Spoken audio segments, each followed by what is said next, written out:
আজ রবিবার ৭ই চৈত্র ২০২৬ সালের ২২শে মার্চ, মেষ রাশি, মেষ লগ্ন, এরিস সাইনের জাতক জাতিকাদের আজকের দিনটি কিন্তু মধ্যম প্রকৃতির অতিবাহিত হবে।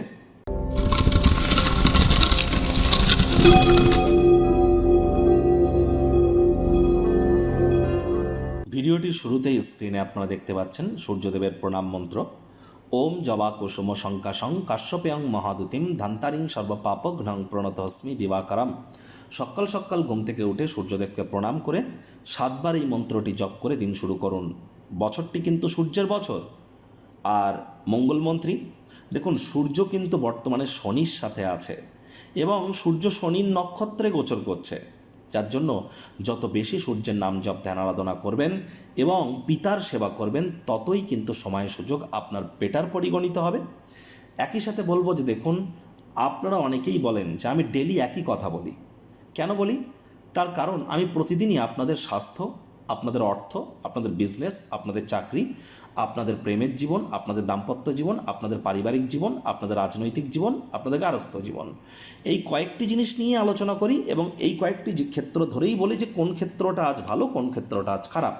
যেহেতু প্রতিদিন এই একই কয়েকটি সেক্টর বা ক্ষেত্র নিয়ে কথা বলছে, রিপিট মনে হতে পারে, কিন্তু লক্ষ্য করে দেখবেন আজ যদি বলি পরিবার ভালো, কালও পারিবারিক দিকটা ভালো যাবে এমনটা কিন্তু বলছি না। ডে বাই ডে চেঞ্জ হতে থাকে, প্রতিদিন চেঞ্জ হতে থাকে, কিন্তু এই কয়েকটি বিষয়ের উপরেই আমরা কথা বলে থাকি, মাথায় রাখবেন। এই সপ্তাহটি অত্যন্ত গুরুত্বপূর্ণ। অঙ্গারক যোগ চলছে, জড়ত্ব যোগ চলছে, শনি সূর্যের কম্বিনেশন চলছে। তাহলে সাপ্তাহিক রাশিফল যারা দেখেননি, ইমিডিয়েট দেখে নিন, অত্যন্ত লাভান্বিত হবেন। রামনবমীও কিন্তু আসছে সপ্তাহে। ভাগ্য মিটার আজ আপনাদের বলছে 6 আউট অফ 10, ভাগ্য আপনাদের অনুকূলেই থাকবে। অর্থ, কর্ম, পরিবার, এই 3 ব্যাপারেই আপনাদেরকে একটু সাবধানতা অবলম্বন করেই চলতে হবে। কায়িক পরিশ্রম হলেও শরীর মনে সতেজতা এবং তরতাজাই আপনারা অনুভব করবেন। দীর্ঘদিনের পুরনো রোগশোক, অসুস্থতা থেকে আজ মুক্তি প্রাপ্তি করবার দিন, পরিত্রাণ প্রাপ্তি করবার দিন। শরীর মনে সতেজতা এবং তরতাজাই আপনারা অনুভব করবেন। কেউ যদি টাকা পয়সা ধার চাইতে আসে, তাদেরকে উপেক্ষা করুন। কোনো ক্রমেই নিজের মেজাজকে যেন বিগড়াতে দেবেন না। আজ ব্যয়বহুল একটি দিন, খরচ কিন্তু বাড়তে চলেছে। নতুন উদ্যোগ পরিকল্পনার পাশাপাশি নতুন নির্মাণ কার্যকে আজ পিছিয়ে দিন। চাকরিজীবী যারা আছেন, রবিবার হলেও অনেককে কিন্তু অফিসে যেতে হয়, কম কথা বলে কাজ বেশি করুন। মনের থেকে মস্তিষ্ককে বেশি দাম দিন। কোনো প্রকার অফিস পলিটিক্স বা গসিপিংয়ের অংশ যেন হবেন না।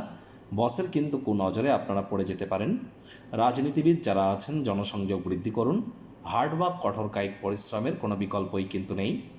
শিক্ষার্থী বিদ্যার্থীদের পড়াশোনায় মনোযোগ আরও বৃদ্ধি করতে হবে।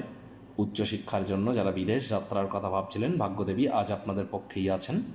সন্তান সন্ততি থেকে থাকলে তারাও তাদের কৃতিত্বের দ্বারা আপনাদেরকে গর্বিত অনুভব করাবে। হাউসওয়াইফদের জন্য দিনটি এক প্রকার বেশ। প্রেমিক প্রেমিকা, স্বামী স্ত্রী, না ভাব ভালোবাসা রোম্যান্স, না তর্ক বিতর্ক অশান্তি, কোনোটাতেই বাড়াবাড়ি যেন করবেন না। অন্যান্য দিনের ন্যায় আজকের দিনটিকে সাধারণ হিসাবে ট্রিট করবার আপ্রাণ প্রচেষ্টা আপনাদেরকে করতে হবে। আজ আপনি সতর্ক থাকুন। কাছের মানুষটির সাথে কোনো প্রকার তর্ক বিতর্ক করা থেকে বিরত থাকুন। আপনার সম্পর্কে কোনো প্রকার গুরুত্বপূর্ণ সিদ্ধান্ত গ্রহণ করা থেকে এ সময় কিন্তু আপনাদেরকে বিরত থাকতে হবে। ঘুমের কোটা পূর্ণ করবার চেষ্টা করুন, সারাটা দিন সচল থাকতে পারবেন। পরিবার পরিজনদের উপর জোর করে নিজের মতামতকে জাহির করবেন না।